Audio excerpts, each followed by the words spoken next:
అండి. ఈరోజు మనం జిఆర్ కాలనీలో విజిట్ చేశాము. సో ఇక్కడ మన పి రాజేశ్వర్ గారు ఉన్నారు. ఈయన ఆర్మీ రిటైర్డ్, మళ్ళీ president of Udaya academy president ఉన్నారు. సో ఈరోజు ఇక్కడ వాళ్ళు వచ్చి ఇక్కడ ఇల్లు వారికి హెల్ప్ చేయడం జరిగింది. సో వారితో కొంచెం మాట్లాడదాం. చెప్పండి రాజేశ్వర్ గారు. సో ఫస్ట్ మీ అకాడమీ గురించి చెప్పండి. మా అకాడమీ వచ్చేసి ఉదయ డిఫెన్స్ అకాడమీ, కామారెడ్డి. నేను ఆర్మీ రిటైర్డ్, నా పేరు రాజేశ్వర్. ఈరోజు అంటే రాత్రి మనకు ఒక మెసేజ్ వచ్చింది. జిఆర్ కాలనీలో చాలా నష్టపోయి ఉన్నారు. వరదల్లో ఇండ్లు మునిగిపోయి ఉన్నాయి, బురదతో కప్పుకపోయి ఉన్నాయి. సో ఏదైనా మన తరపున హెల్ప్ చేయాలని చెప్పేసి మన ఉదయ డిఫెన్స్ అకాడమీ సోల్జర్స్ని ఒక 20-25 మందిని నేను తీసుకొచ్చి ఇక్కడ జిఆర్ కాలనీలో ఎవరైతే ఇండ్లలో ఇబ్బందుల పాలుగా ఉన్నారో, ప్రతి ఒక్క ఇల్లు ఏదైతే జిఆర్ కాలనీలో ఉన్న ఇండ్లన్నీ కూడా ఇబ్బందులతో కూడి ఉన్నాయి.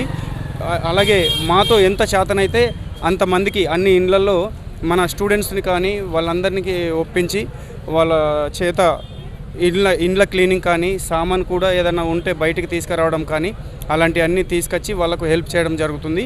ఇలాంటి హెల్ప్ మన కామారెడ్డిలో ఎక్కడున్నా కానీ మేమందరం ముందుగా ఉండి హెల్ప్ చేయడానికి ముందుంటామని మనస్ఫూర్తిగా కోరుకుంటున్నాం. సో మన జిఆర్ కాలనీలో నివసిస్తున్న మిస్టర్ ప్రవీణ్ గారితో మాట్లాడదాము. ఈయన మన ఉదయ డిఫెన్స్ అకాడమీ నుంచి వాళ్ళ బాయ్స్ నుంచి హెల్ప్ తీసుకున్నారు. సో వారి మాటలు విందామండి. చెప్పండి ప్రవీణ్ గారు.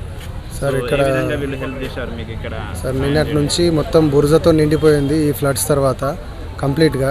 మేము చూస్తున్నాము ఇదంతా ఎట్లా క్లియర్ చేయాలా ఏందని చాలా ఆలోచించే టైంలో వీళ్ళు ఉదయ డిఫెన్స్ అకాడమీ నుంచి కొంతమంది ఒక 10-15 మంది మాకు వచ్చి మార్నింగ్ నుంచి ఇప్పుడు మార్నింగ్ 8 o'clock నుంచి ఇప్పటి వరకు నిరంతరంగా పనిచేశారు సార్. వీళ్ళు లేకపోతే ఇంత క్లియరెన్స్ అనేది అసలు అవ్వకపోతుండే, మాకు చాలా ఇబ్బంది అవుతుండే.